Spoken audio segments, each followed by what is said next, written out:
Bom, vocês viram lá, né, antes da gente entrar aqui propriamente, bom dia a todos aí, né? Vocês viram lá no Siga que eu deixei o guia de prática e deixei um outro material lá, que se eu não me engano ele chama Parâmetros Físicos do Sistema, em que ele traz principalmente algumas características sobre aquele sólido não linear que tem dentro do tanque. Vou só chamar a atenção para quem começou a fazer o guia de prática, para quem começou sua elaboração,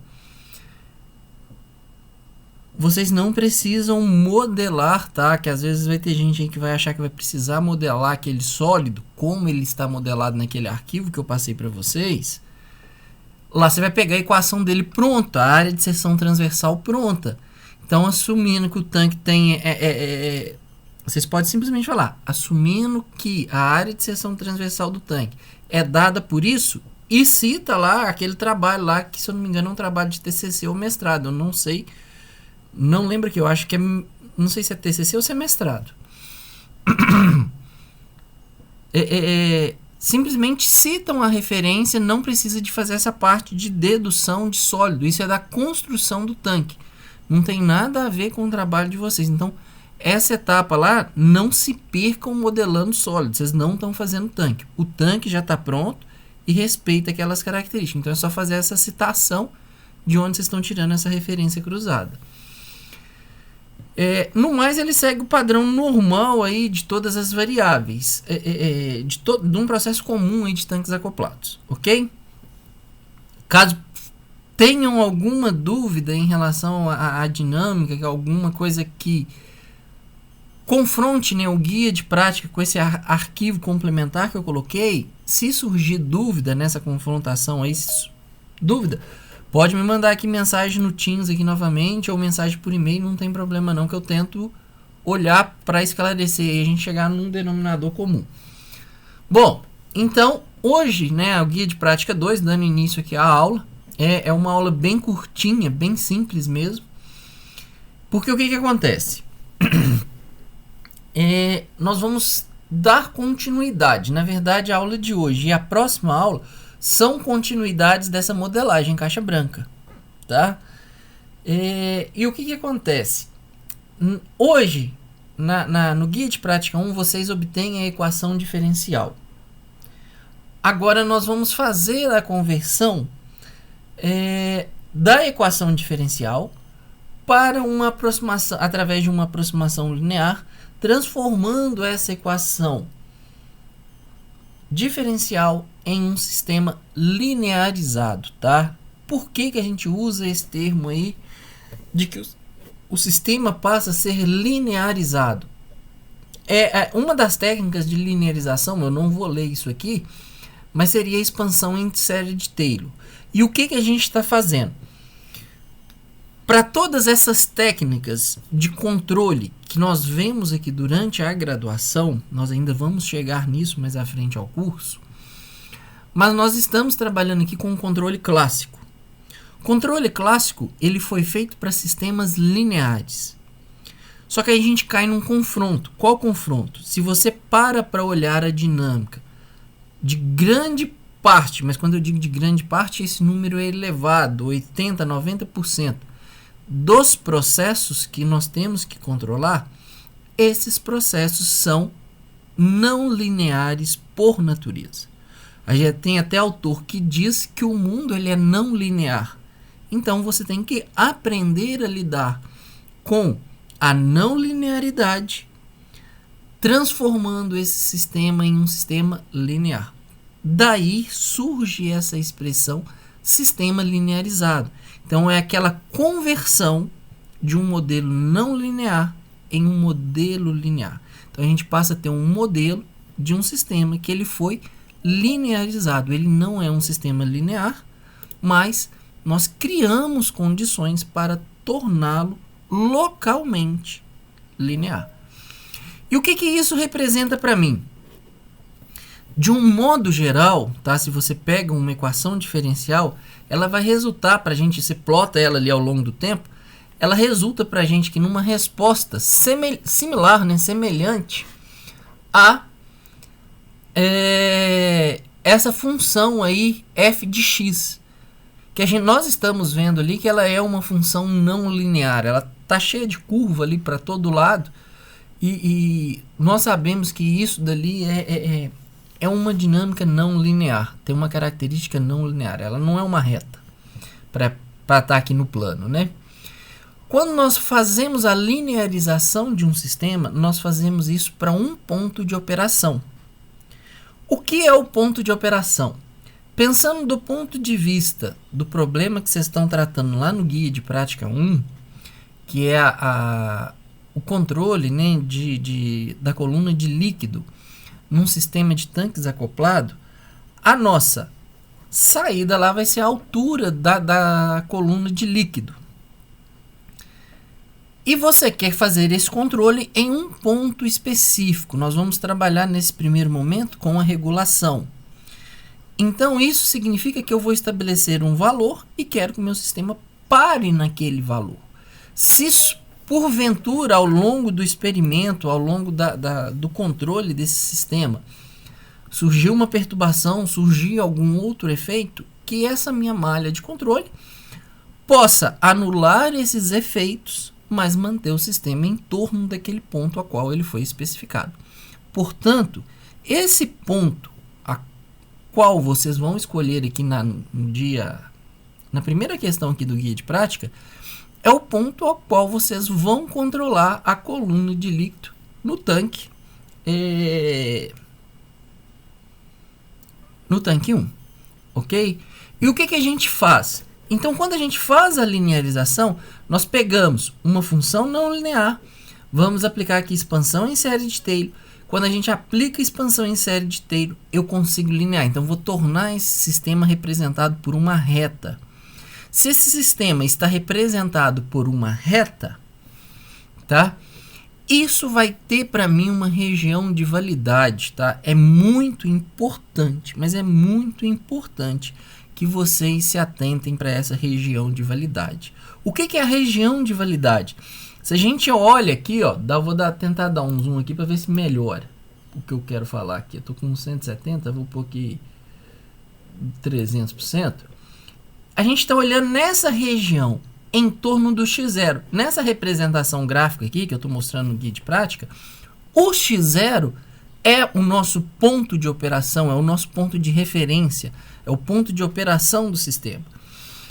Se eu comparo a reta do sistema linearizado com a função do meu sistema não linear, a gente podemos observar que há uma interseção e uma aproximação que vai mais ou menos desse valor aqui, que ele está um delta antes de x0, e está um delta que não está desenhado aqui após x0, que seria essa região aqui onde eu estou passando o mouse, ó.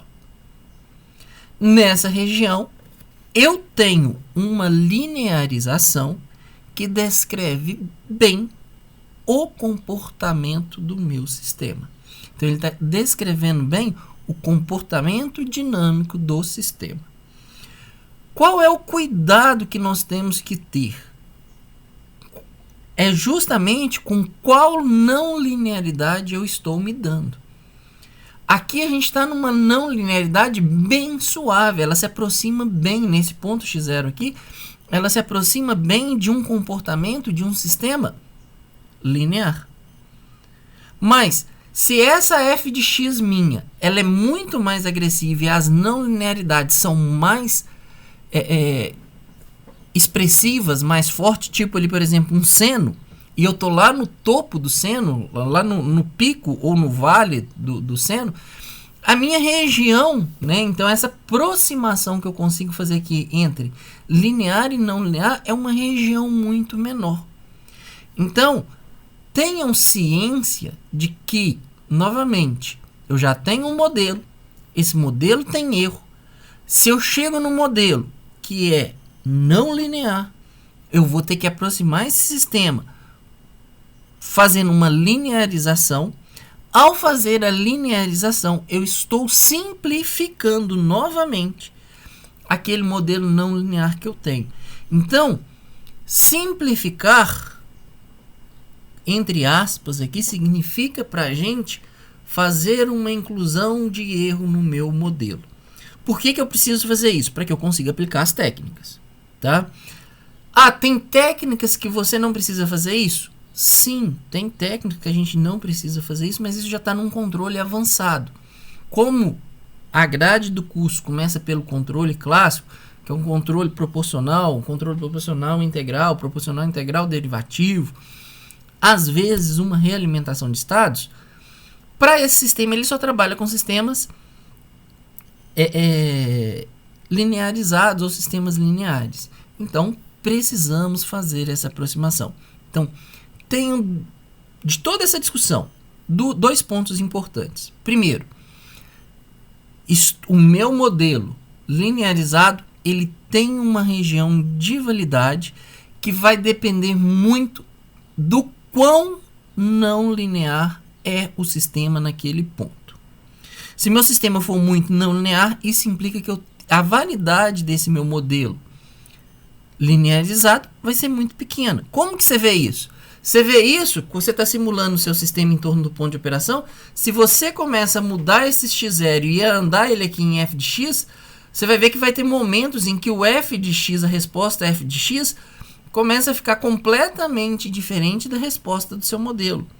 Se você está percebendo que a resposta do modelo já não é mais a resposta do sistema, é porque você saiu da região de validade de quem? Desse modelo linearizado, tá? Então, isso tem uma implicação direta com essa agressividade, com a forma que a não linearidade se relaciona com o ponto de operação a qual você quer controlar. Esse é o primeiro ponto. E o segundo ponto, se eu fiz a linearização, novamente eu estou impondo mais um erro nesse meu processo de modelagem, tá? Qual o tamanho desse erro? Não sei, depende da variação, depende novamente da não linearidade. Então, a complexidade dessa análise ela vai aumentando pra caramba. E, no final da história, o que a gente faz? Eu não preocupo, vamos dizer, matematicamente com o tamanho desse erro para um sistema, a como a gente fazer essa avaliação, podemos ver isso nos próximos guias aí, mas o jeito mais prático e fácil de ver isso é você oscilar o seu sistema em torno do ponto de operação e ver o quão distante ele está ou ele não está respondendo a dinâmica mais do seu sistema. Você vai ver que tem sistema que você varia um pouquinho e ele já começa a errar muito, e tem sistema que ele te permite fazer uma grande variação e ele ainda continua descrevendo bem a dinâmica do sistema ali com erros pequenos, tá? Então, esses são os dois pontos.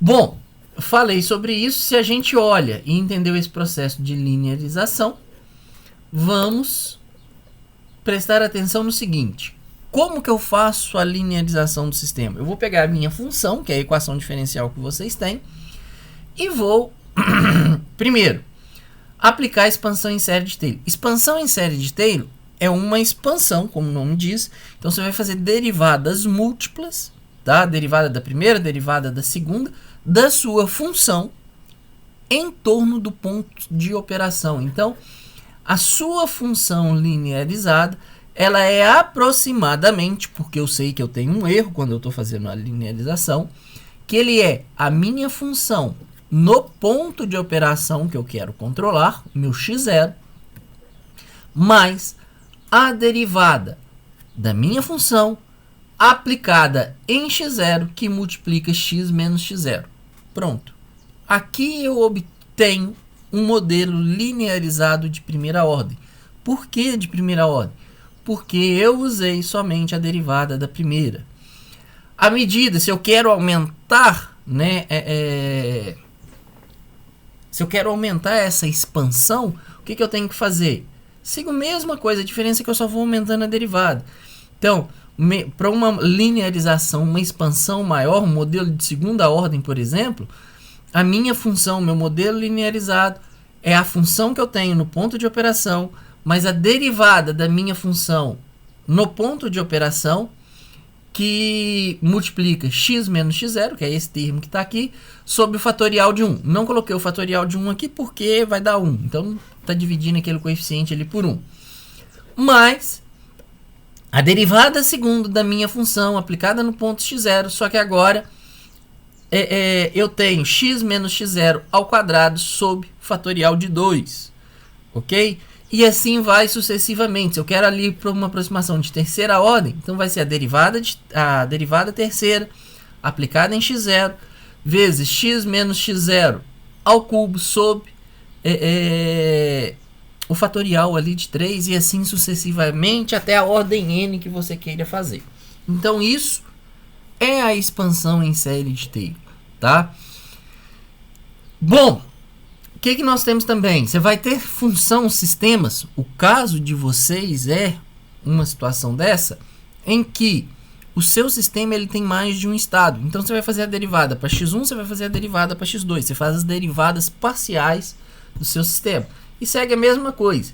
Então a sua aproximação é a aproximação no ponto de operação, mais a derivada da função para x1, fazendo x1 igual a x0, fazendo x aqui, né, igual a x0, x1 menos x10 aqui, o ponto de operação lá a qual você está controlando o sistema. Depois a derivada parcial para x2, x2 menos x0 e assim sucessivamente, que nós repetimos essa dinâmica aqui da equação 3. A diferença é que agora eu tenho derivadas parciais aí, x1, x2, x3, de acordo com a ordem do meu sistema, com o número de estados que esse sistema tem. No caso de vocês, o tanque acoplado, o sistema de tanque acoplados, né? Ele é um sistema de ordem 2, então vocês terão 2 estados. Então, derivada ali para x1, derivada para x2, trunca isso na primeira derivada, você já vai obter o seu modelo de primeira ordem. Bom, essa é um método de linearização. É o primeiro método de linearização de sistemas que nós temos aí nos livros didáticos. Se você pegar o livro do Doff, o livro do Orgato, é a primeira coisa que eles apresentam para vocês. Quem está dando aula agora nesse momento é o Luiz Felipe, não é isso? A parte teórica? Isso mesmo. Ele passou alguma coisa sobre essa derivada aqui, sobre essa expansão em série de Taylor para vocês? Ou vocês estão vendo isso só comigo? A gente viu em um exemplo de um vídeo que ele deixou, mas não viu aprofundadamente não. Só passou mesmo no exemplo e acabou. Não, beleza, mas é isso aqui. Não tem mistério não. É aplicar a equação 2 para sistemas com uma variável só, né, de primeira ordem. Ou aplicar aqui a equação 4, a equação 5 aqui na verdade, para sistema de segunda ordem ou de ordem superior aí. É bem direto mesmo, não tem muito o que fazer não. É só fazer a derivada da sua função em torno do ponto de operação. Bom, objetivos. Qual que é o objetivo do nosso guia de prática? Primeiro, cada dupla agora vai definir o seu ponto de operação. O que isso muda? Apesar do sistema ser o mesmo, que é o sistema de tanques acoplado, cada dupla agora trabalha com uma dinâmica específica, porque se eu mudo o ponto de operação, eu estou mudando também a dinâmica do sistema, visto que o sistema de tanques ele é não linear, tá? Bom, vamos linearizar o modelo em torno do ponto de operação e fazer a programação dessa resposta, e tanto da resposta temporal, tanto do sistema linearizado quanto das equações diferenciais. Vamos lá. Sistema em estudo, continuamos com o sistema de tanques acoplados apresentado lá no diagrama da figura 1, introduzido no guia de prática. Coloquei aqui alguns parâmetros físicos, tá? Os demais, que seria a altura máxima da coluna de líquido, a área de seção transversal do tubo de saída, a massa específica da água e aqueles demais parâmetros físicos que você tem lá de área de seção transversal, de outros coeficientes que você possam precisar, tá naquele material que eu já disponibilizei na aula passada. Então consulta no material, por favor. Bom, então já temos os parâmetros aí, sabemos onde encontrar os parâmetros físicos, né, para fazer a simulação. Lembrando que agora vou sair do analítico e vou para o numérico. Então, o primeiro passo, né, para a gente poder dar início aqui ao Guia de Prática 2, é que as duplas escolham o ponto de operação a qual elas vão trabalhar.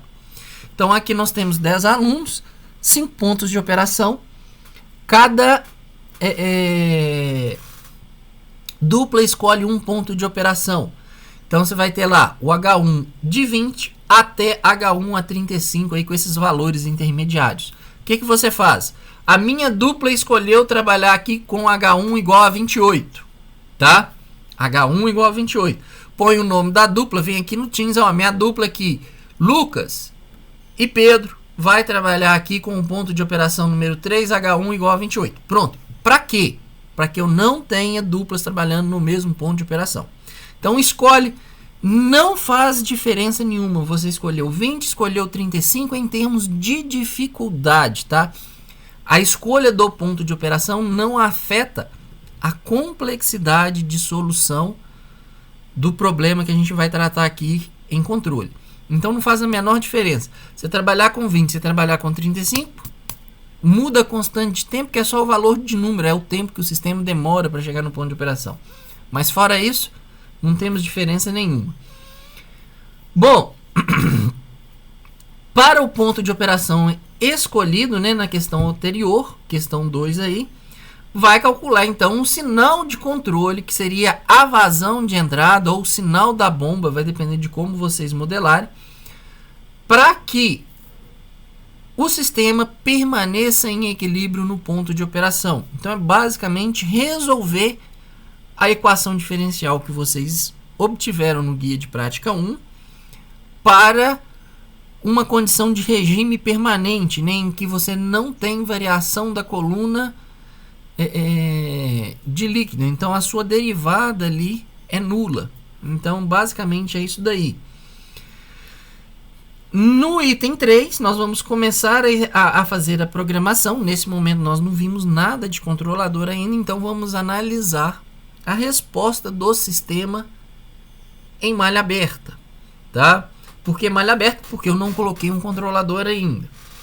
Então, a partir das equações diferencial, né, obtida lá no guia de prática 1, você vai fazer a simulação, considerando que seu sistema está em condição nula. Ou seja, você pegou o seu sistema para controlar, o sistema estava desligado, os tanques de água estavam vazios. Ou seja, tanto H1 no instante 0 quanto H2 no instante 0 é zero. O tanque está vazio, não tem água dentro do recipiente. Então ele está paradão lá, vazio. Sobre a programação, tá? Vou deixar lá no SIGA, já vou fazer isso assim que eu terminar a aula aqui. 2 exemplos.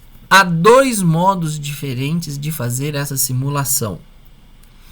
Não trato de programação, não trato de linguagem Python, mas eu trato sobre como resolver esse problema apresentado na questão 3. Você pode fazer isso na unha, fazendo a integração numérica ali, aplicando diretamente a integração de Euler, ou você pode fazer isso usando a biblioteca Python Control. Sugiro, tá, para as duplas, que sigam o segundo exemplo, o segundo vídeo tutorial, em que eu uso lá, né, explico como usar a biblioteca Python Control Systems Library. Então nós vamos usar a biblioteca. Usa a biblioteca porque vai ter coisas mais à frente que, para fazer na unha, eleva muito o grau de complexidade. Então evita de sofrer nessa estruturação de código. Se você tem uma função pronta, para que você vai reescrever a função? Basicamente é isso. Então vou deixar esses links, são 2 tutoriais bem curtos, na faixa de 10 a 12 minutos, 12 a 15 minutos, em que eu mostro como fazer essa implementação aqui da questão 3. A questão 4, de posse ali dos gráficos que vocês obtiveram, né? Que aí a gente tem a variação de nível no tanque 1, a variação de nível no tanque 2, o seu sinal de controle, seja ele a potência da bomba, seja ele a vazão de entrada, depender de como vocês modelarem, vocês fazem para mim, então, agora uma análise dessa resposta temporal. Lembrando que eu preciso de olhar para H2, mas que o meu foco principal é H1. H1 é minha saída do sistema. H2 é um estado do sistema, mas o qual eu não preocupo em que nível ele vai parar. A única preocupação que eu tenho que ter é se o meu tanque não vai transbordar, tá? Principalmente na hora que a gente fechar a malha de controle. Nesse primeiro momento está mais tranquilo. Mais à frente eu volto a falar sobre isso. Para esse momento agora, não vamos correr esse risco. Obtenha, né, uma aproximação linear para o sistema aplicando a expansão em série de Taylor. Então aplica-se a expansão em série de Taylor truncada na primeira derivada. Ou seja, você está pegando um sistema que a gente sabe que ele é de ordem 2 e vai fazer uma aproximação linear transformando esse sistema em um sistema de primeira ordem. Então já tem uma redução de ordem do sistema. O sistema linear que nós vamos obter é um sistema de primeira ordem. Por natureza, o sistema qual eu estou controlando, ele é um sistema de segunda ordem. Então, obtenha a expressão para esse sistema aqui, né, da expansão da série de Taylor, e vê qual que vai ser a dinâmica do sistema ali, considerando a série de Taylor. Acrescente no código da função 3 o gráfico que gera a resposta desse sistema linear, desse modelo linearizado obtido na questão 2. Questão 7. Vamos obter então a função de transferência do sistema. Para isso, fazemos a aplicação da transformada de Laplace, tá? Faz a aplicação da transformada de Laplace para quê? Para sair de equação diferencial e chegar numa função no domínio da frequência. Então, veja, há uma mudança importante aqui na questão 7, que é preciso a gente começar a prestar atenção, é preciso a gente começar a tomar cuidado. Como assim, Lucas? Quando eu aplico, tá, e isso passa despercebido para um monte de gente, é que quando eu faço a aplicação da transformada de Laplace, eu estou saindo do domínio do tempo, que é o domínio real, a qual eu percebo as variações, e estou indo agora tratar do meu problema em um domínio da frequência, no domínio da frequência. Todo o nosso projeto, tá certo? Todo o nosso projeto, ele de controlador, de análise de sistema, é feito 80% no domínio da frequência. Então eu quero olhar tanto parte real quanto parte complexa desse meu sistema, matematicamente falando, tá? Então esse meu sistema, ele tem polos reais, tem polos complexos, o que ele vai ter? Então, fiquem atentos, porque eu preciso saber como fazer para esse mundo, né, para esse domínio da frequência, conversar com o domínio do tempo. E é justamente isso, ok? O que eu pergunto aqui no item 8, tá? A fim de comparar a resposta do modelo linear, função de transferência, com a implementação da equação diferencial, qual procedimento deve ser adotado? Então, faça um diagrama esquemático aí de como seria fazer essa programação. Lógico que é um diagrama de controle, tá? Não é um diagrama qualquer aí desenhado à mão livre, é um diagrama de controle que deixa isso bem claro. Que justifique a programação, tá? Beleza, você fez isso aqui, eu não estou pedindo para comparar não. Então beleza, é só isso mesmo, é só apresentar o diagrama esquemático. E lembrem-se que toda questão deve ser devidamente justificada. Ok? Para cálculo, mostra de onde você está saindo, onde você chegou, que dados você usou. O passo a passo intermediário ali você não precisa.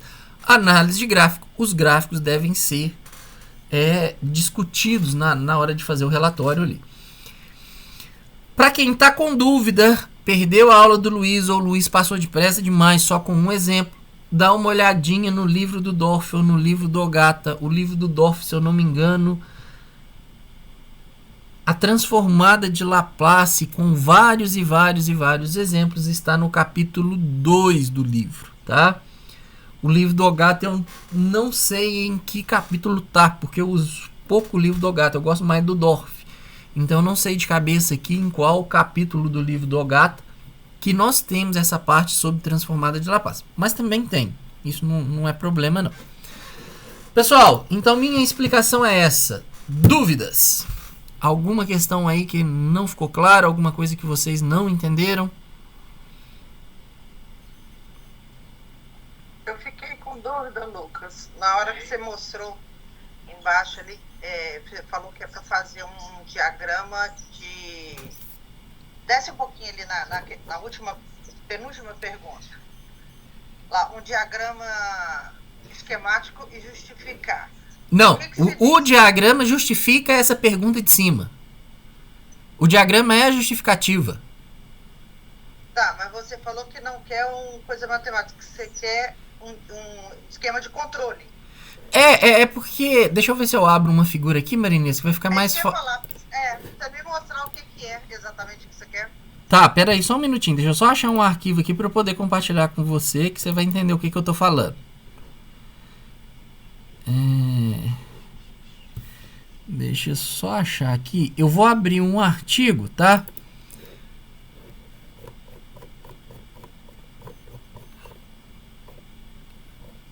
Aqui, ó. Aqui nós temos uma malha de controle. O diagrama que eu estou me referindo é esse diagrama aqui, com uma pequena diferença, tá? Qual que é a pequena diferença? Esse sistema aqui, ele é um sistema para malha fechada. Então, eu tenho realimentação do meu sistema. Nesse momento, a gente está em malha aberta. Então, essa linha que sai aqui do sistema, que é esse bloco cá na frente, para realimentar, isso não existe. A gente está em malha aberta. Esses blocos que eu tenho aqui no meio, que são controladores, eu também não tenho eles. Não dessa forma como eu estou colocando aqui. Lógico que esse diagrama aqui, ele não é um diagrama para tratar o problema que eu coloquei no guia de prática. Ele é só um exemplo aí para sua dúvida, tá, Marinês? Só para você ter ideia de como desenhar, do que seria esse diagrama. Deixa eu ver se eu tenho algo a mais aqui, se eu tenho um livro do Dorff de forma digital. Eu não sei se eu tenho esses livros. Só um minutinho, deixa eu ver se eu acho isso aqui. Espera aí. Eu acho que é teoria de controle.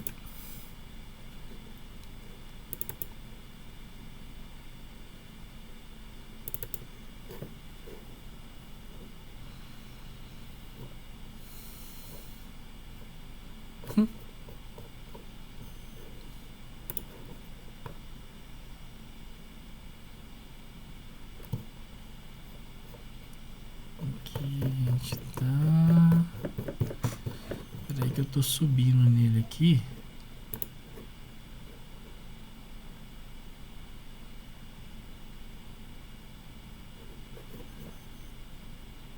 Aqui, ó.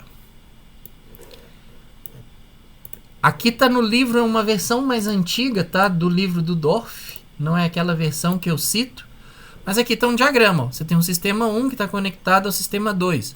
O U de S aqui é a sua entrada, o Y de S é a sua saída.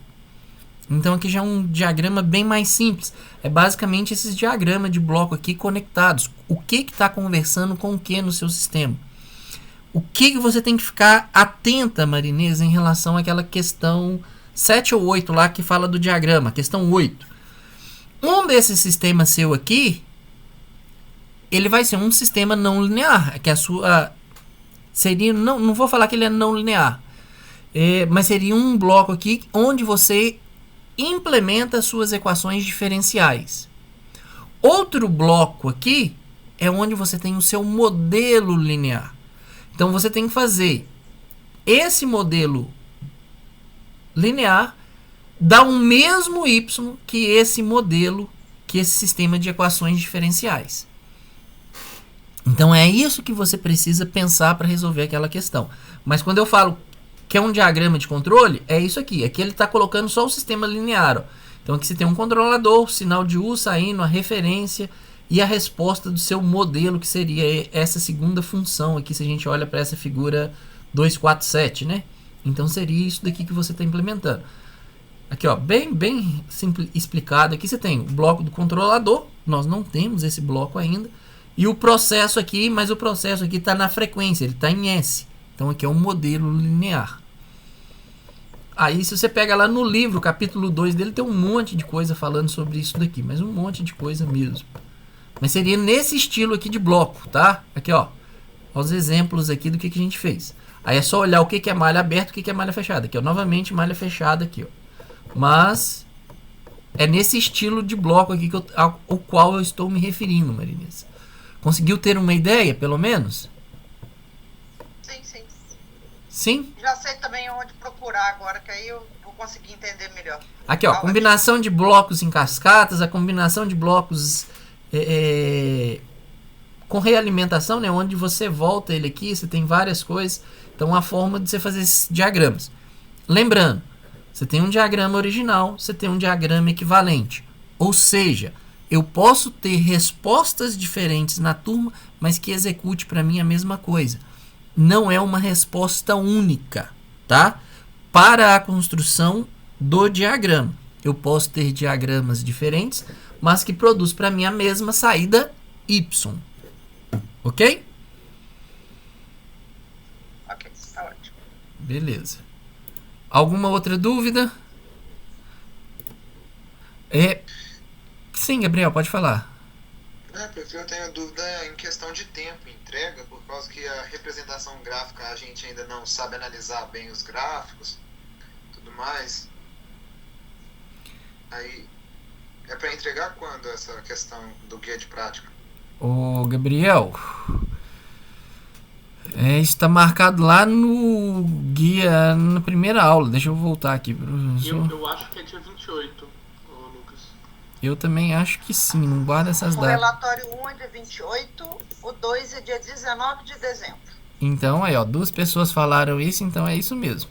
Isso está lá no primeiro material que eu deixei do curso sobre sistema, prazo aqui, ó, dia 28/11, isso mesmo. Então, hoje é dia 10, você vai pensar aí que nós vamos ter, nós estamos na nossa penúltima aula do guia de prática.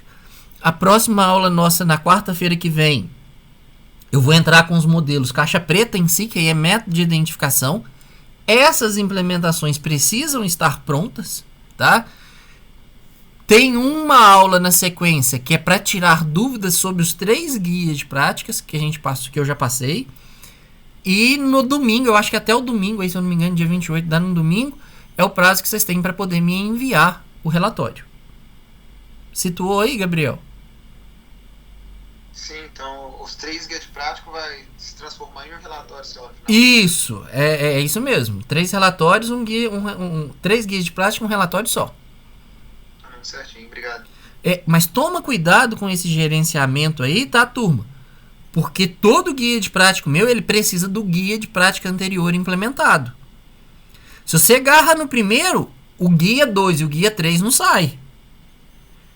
Então não deixa para a última hora que você não consegue fazer esse gerenciamento lá na frente, não. Você se enforca por conta de ter deixado pela última hora. Então toma só cuidado com esse gerenciamento aí, porque a gente precisa, a partir do modelo caixa branca, equação diferencial, a partir da equação diferencial, começar a aplicar as equações. Uma coisa vai chamando a outra. Isso, e realmente isso também me preocupou, por causa que a gente tem um gap muito grande para estar fazendo essa matéria. Tem mais ou menos umas 3 matérias que a gente devia ter visto e não viu. Aí se errar no primeiro guia, erra no todos os outros. Não, mas presta atenção, Gabriel. Se você erra um modelo que você fez na equação diferencial, eu não te mato no guia de prática 2, eu não te mato no guia de prática 3. Eu vou fazer a análise da sua equação diferencial de acordo com o que eu pedi no guia de prática 2, de acordo no guia de prática 3. Então você não precisa acertar, tá, a equação diferencial no guia de prática 1 para garantir pontos no guia de prática 2 e no guia de prática 3. Até porque eles vão questionar coisas diferentes. Eu vou analisar as suas respostas para o seu resultado de guia de prática 1. Não, certinho, valeu. Tá? É lógico que vai ter situações aí que tem gente que chega em coisas absurdas. Mas como um sistema de Tantica ele é fisicamente imaginável e todo mundo sabe o que acontece nesse processo, ele é um processo de dinâmica muito simples para a gente avaliar. Tá ok? Então eu acho que todos vocês têm esse sentimento. Fala, olha, um sistema de tanque é uma caixa d'água. Todo mundo tem uma caixa d'água em casa. Você pode fazer esse sistema de tanque usando 2 garrafas PET. Se você tiver alguma dúvida sobre a dinâmica. Muda constante tempo, muda não sei o que? Muda, mas a dinâmica é a mesma. A conexão física entre 2 garrafas PET que é a mesma coisa disso aqui. Certo? Deixa eu só fazer uma observaçãozinha aqui. Deixa eu ver se eu lembro aqui que eu ia falar alguma coisa. Bom, eu acho que seria isso. Eu fugiu. Pessoal, vai chegar. Não sei se vocês estão cientes. Deixa eu dar uma notícia aqui, tá? Isso chegou pra gente ontem. Não sei se vocês estão cientes, mas o semestre letivo ele foi reduzido. Vocês têm ciência disso? Essa informação já chegou para a turma? Ainda Não. Para a turma, não. A Marinês já recebeu. Pois é. Então, o que acontece? Como eu segui a carga horária prevista no curso, que é uma disciplina de 30 horas, o que acontece?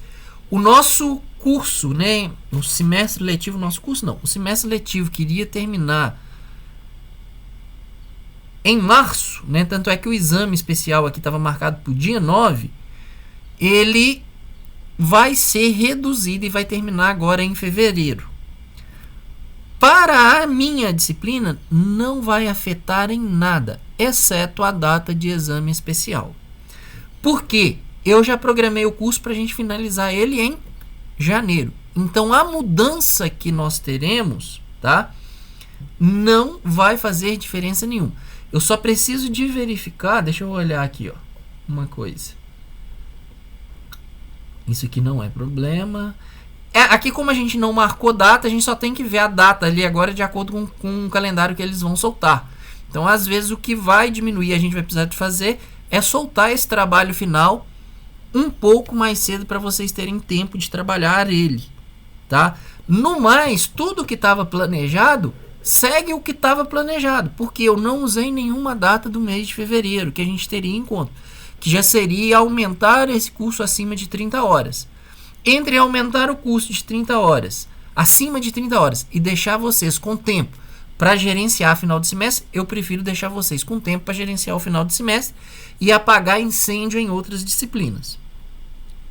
Como o efeito vai chegar nesse período de apagar incêndio em outras disciplinas, a única coisa que vai nos afetar é que o exame especial vai ser adiantado. O restante da programação do curso segue todas as datas que a gente já tinha conversado no primeiro dia de aula. Então é uma mudança que para minha disciplina de laboratório não afeta em nada o nosso andamento, não vai apertar vocês em nada. Ok? Só deixando isso aqui claro, porque eu já olhei isso também. Eu recebi essa notícia aí ontem. Tranquilo?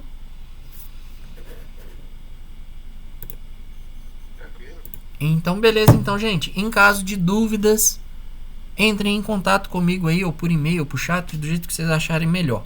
Não deixem para tirar as dúvidas nos acréscimos do segundo tempo, tá bom? Ô Gabriel, só um questionamento. Qual disciplina que você acha que você precisaria de ter feito antes dessa disciplina que você está fazendo agora? Não, é por causa que tem a questão da modelagem, tem a questão dos circuitos também, que na teórica a gente já usou alguns conceitos. E a questão da física também, quando relação a fluido, acredito que a gente não viu essa questão de fluido. E a gente está fazendo a modelagem da caixa d'água que mexe com fluido também. E essa parte pode ter alguma propriedade que a gente não conhece e vai errar alguma coisa no final, mesmo que seja simples o conceito. No fundo mesmo, na nossa grade, essa matéria de controle ela só tem como pré-requisito... Como chama a matéria? Métodos numéricos.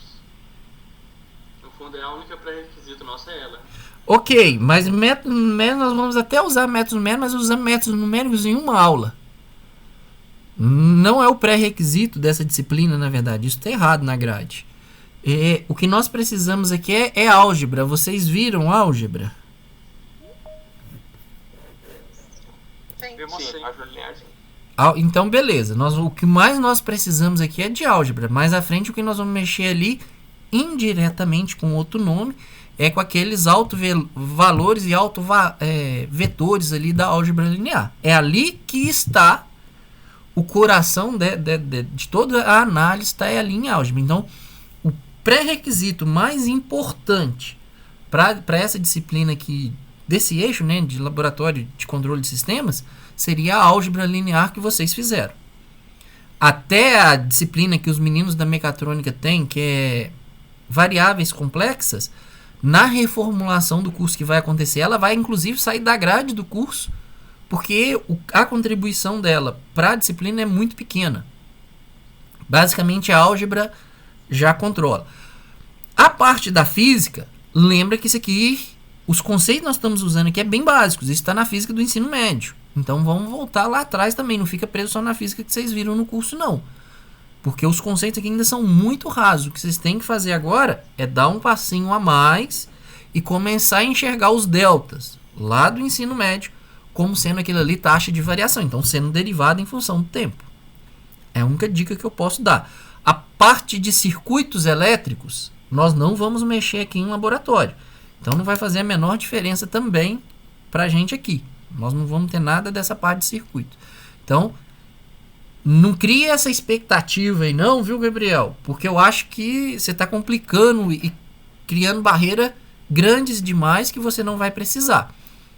A parte de modelagem, gente, essa modelagem em caixa branca, a turma patina. Porque você tem que juntar pecinhas de diversos cantos aí. Então isso é normal, essa dificuldade também ela é normal para esse guia de prática. Justamente por ter que juntar esse monte de pecinhas aí para construir um modelo. A gente em controle, tá? Comentário aqui casual, mas a gente em controle a gente brinca. Que o grande problema do controle não é controlar o sistema. Mas o grande problema do controle é chegar em uma equação que representa aquele sistema. Se você chega na equação dali para frente, você tem técnica que você consegue aplicar. Mas o problema é em que eu aplico a técnica. E é justamente essa resposta que vocês estão respondendo agora nessas 3 primeiras aulas.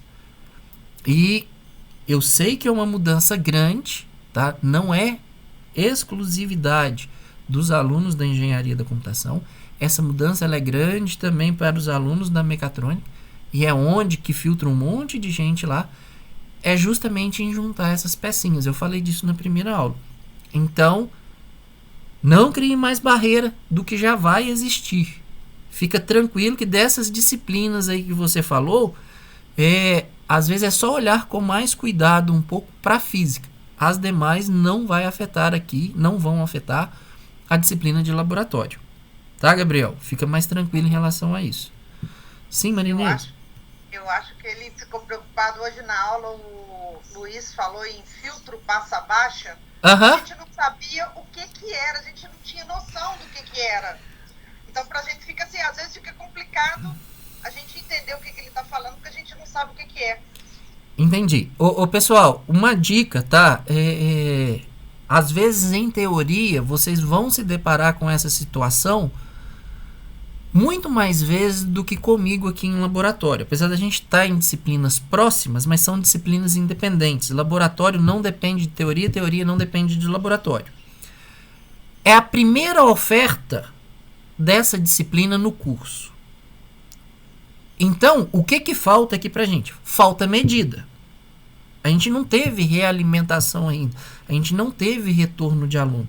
Então, a sugestão que eu dou nesse momento, como é o caso do exemplo que a Marinesa acabou de falar aí, o que é um filtro passa-baixa, o que é um filtro passa-faixa ou passa-alta, sei lá o que o Luiz falou na aula dele, se é um conteúdo que o Luiz está falando como se fosse algo normal, mas que vocês não fazem ideia do que ele está passando, em função dessa incompatibilidade aí de grades e por ser primeira oferta, sugiro que vocês interrompam ele imediatamente e antes que ele explique o conceito de controle, que ele explique o que é esses filtros, o que são esses circuitos. Tá? Não fica com vergonha não e pode interromper o Luiz, porque infelizmente nós não temos medida ainda para a turma. Esse é o grande preço que a primeira turma paga em todas as disciplinas. A gente não tem referência. Eu sei disso, eu parei ele. Então, não deixem passar, porque se acumular, vocês estão criando uma bola de neve que vai pegar velocidade, e uma bola de neve grande. Então, parem ele, me parem aqui também. Tudo bem que a gente está na nossa segunda aula. A gente tem uma aula só de plantão de dúvidas, é para esclarecimento, é para tentar tirar essas dúvidas. Mas se eu vier falar algo que vocês ainda não têm noção, eu estou partindo de um lugar que vocês não têm noção, nos interrompam. Essa interrupção, ela é importante para nos regular. Se vocês não nos regulam, vocês vão passar aperto. Porque vão passar aperto porque é informação nova demais para vocês estudarem. Então tenham ciência disso. Eu, Lucas, tá? Tô falando por mim. Vou falar até pelo Luiz Felipe. Sintam-se à vontade para nos interromper, porque a gente precisa de nos balizar. Nós também estamos chegando igual vocês, sem baliza aqui no curso. Tá? Então não deixe isso para o final do curso. Vamos construir um curso juntos. Isso é importante, principalmente para reduzir o sofrimento e desgaste de vocês ao longo do semestre. Esse não é o nosso objetivo. Então, vamos aparar as arestas. Isso é muito importante, viu, Marinês? Obrigado pela fala aí, porque a gente não conhece 100% do curso de vocês. Por mais que a gente olhe a grade lá, coisas desse tipo passa, a gente não consegue relacionar tudo, não. Gabriel, conversa também, não cria barreira antes da hora, não. A sua expressão aqui também, ela foi importante. Alguém mais quer falar alguma coisa ou podemos encerrar, que nós já até passamos do horário da aula aqui com essa conversa no final? Isso que você falou é muito verdade, porque a gente tá passando bastante aperto em algumas matérias mais específicas do curso, porque não tem nenhum parâmetro, né? Não tem como comparar. Às vezes isso dá uma apertada, mas nós já tá acostumado já. Mas toma cuidado com esse estar acostumado, porque isso reflete em outros lugares depois. Eu também fui aluno de primeira turma. Eu senti o que vocês estão sentindo. Tá? Então eu sei o que é isso. E diante de toda essa complexidade social que nós estamos vivendo, lidar com toda essa dificuldade no presencial já é algo muito difícil. Vocês ainda têm o acréscimo do ensino remoto, que a gente espera que vá acabar esse semestre. Eu acho que semestre que vem a gente volta para o presencial. Querendo ou não querendo, eu acho que volta 100% para o presencial no retorno aí na volta do primeiro semestre de 2022. Se não acontecer antes, tá? Se não acontecer antes. Então, tomem cuidado, tá, Vitor, com sua fala, porque isso não é normal. Nesse ponto aqui, eu gosto de usar essa frase de vocês, isso não é normal, porque professor também precisa de baliza, principalmente quando a disciplina é ofertada pela primeira vez. Eu falo mais porque só, de avisar vocês, porque a gente já tá acostumado, igual tem um professor que acha que a gente já tem um conhecimento próprio em uma coisa, a gente pega e avisa, eu falo que é normal a gente ter essa noção, entendeu? Não deixar pra depois essas coisas. Não, então ótimo, melhor ainda. Sinal que a turma tá bem madura. Isso facilita para vocês, facilita pra gente, ajuda a fechar com mais fácil aí o looping, ok? Marinês, algum comentário? Não, pode deixar. Não, então beleza, então. Pessoal, obrigado a todos. Dei uma olhada, vou subir o guia de prática pro SIGA, eu vou subir os 2 links aí de vídeo tutorial lá para programação, deem uma olhada. Não discuto nada de linguagem, mas discuto questão de controle nessa programação. O que a gente está fazendo? Vamos tentar encaixar as coisas aí. Surgiu dúvida, entre em contato comigo, por favor. Um abraço a todos, boa semana, até semana que vem. Bom descanso aí, que vem um feriado entre essa aula e a próxima. Então, boa semana a todos, gente. Um abraço. Valeu, Lucas. Até mais. Valeu, tchau, tchau. Até semana que vem.